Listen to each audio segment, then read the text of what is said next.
না মানলে আরো দেয়, এমনি এমনি নিয়ম ছিল। আমার 100 টাকা দিছে আর এটা দেখে আমি একটা দৌড়ে আইয়া লাইছি। আমার পুরা মনে আছে, একটা কসম আমার পুরো এখনো মনে হইলো আর এই কথাটা।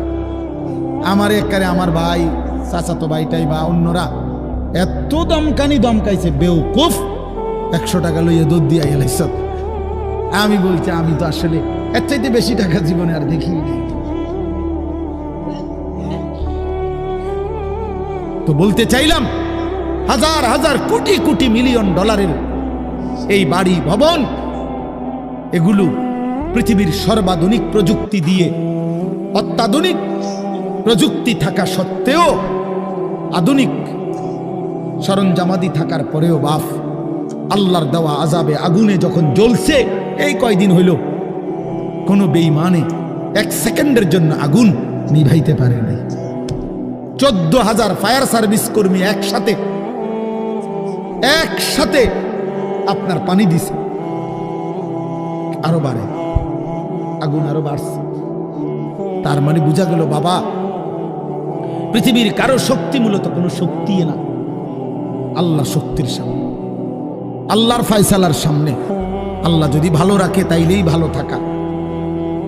হ্যাঁ, আপনার টাকা তো আছে 1000 কোটি টাকা, কিন্তু আপনার ফেড অসুখ, আপনি টেহা দিয়ে কিনবেন। আপনার টাকা তো আছে লক্ষ কোটি টাকা, কিন্তু আপনার তো ডায়াবেটিস, আপনি কিনবেন টাকা দিয়ে কি করবেন? আপনি 7,000 ধন হইলেও কি লাভ হবে আপনার?